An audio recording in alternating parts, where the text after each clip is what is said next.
Many people have asked me about what I wear on my head. Some assumed it was a form of a turban or religious dress. So I wanted to introduce to my brothers and sisters a piece of their heritage and culture that they might not have known.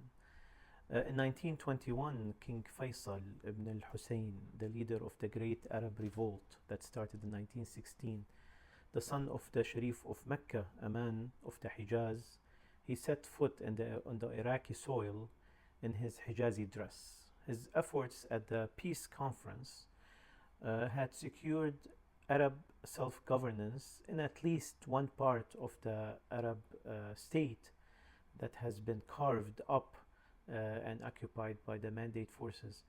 That part was Iraq. And he had one thing in mind, which is, he had a project in mind, which is to build a modern state for people who had just emerged from 4 centuries of Ottoman rule. He did not stop at building constitutions and establishing ministries, but he also thought about the details, about the head of the civil servant walking down the street, still wearing the Ottoman fez, what we call in Arabic tarbouche. And that fez carried something heavier than wool. 4 centuries of compressed Arab identity.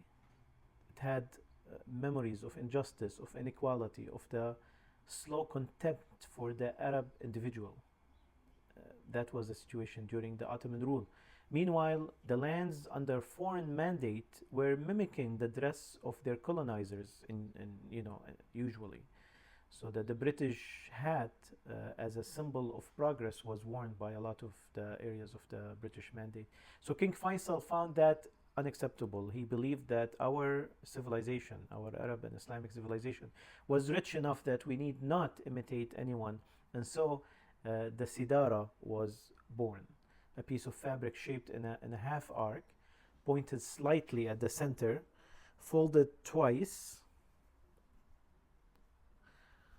usually black, neither an Ottoman fez nor a European hat, but something purely Arab, something purely made in Iraq, and made to say we are here and we have a name. He ordered his men to adopt it, ministers to wear it. A local factory produced it, poets wore it, soldiers of the street wore it, scholars started to wear it, and the Baghdadi poet Al-Karhi sang it, and it was part of one of the songs. The Sidara nearly disappeared if it wasn't for the revival and insistence of the Iraqi people to hold on to it as a symbol of their independence, as a symbol of their identity, and as a symbol of resistance to colonial erasure and colonial pressure.